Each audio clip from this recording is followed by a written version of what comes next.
Hi, boys and girls. It's Miss Alicia, also known as your fairy tale queen. Today, I have a very special fairy tale to tell you. The Frog Prince. Once upon a time, in a make-believe land, there lived a royal family. The king was an honest man, and his daughters were very beautiful. The youngest daughter had a golden ball that she loved to play with.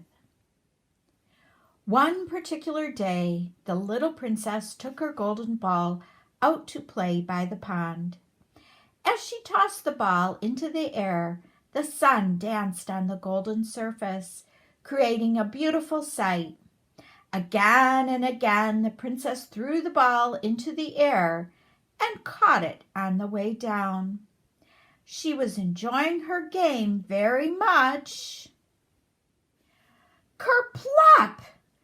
The princess's golden ball fell into the water.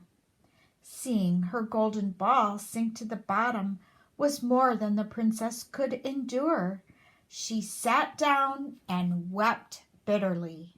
As she was crying, she heard someone say, "Princess, do not cry.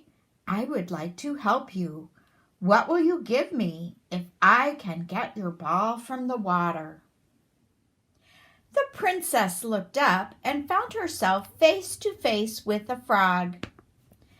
She was very surprised to hear a frog speak, but the princess asked the frog what he wanted. The frog sat up straight and tall as a frog could and said in a very dignified manner, "I would like you to be my friend. I want to eat dinner with you and sleep in your bed. And I want you to take care of me." The princess only hesitated a moment, and then she agreed with all the frog asked. Splash! Into the water the frog dove.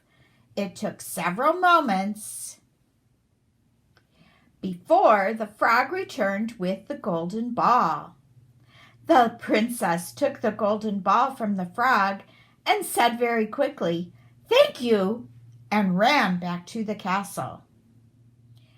The frog called out, "You promised, princess. Wait for me." The princess did not slow down a bit, and she had an uneasy feeling in the middle of her stomach. That night, as the royal family was sitting down for their evening meal, there was a knock at the door. "Who could that be?" wondered the king. In hopped the frog. The princess let out a gasp as the frog hopped over to the king. He explained what happened that morning, along with the promise that the king's daughter made to him. Of course, the king demanded that his daughter keep her promise to the frog, for princesses can only be royalty if they keep their word. With that, the princess invited the frog to sit by her and share her evening meal. That evening, when it was time to retire for the night, the princess carried the frog to her room and sat him down in the corner.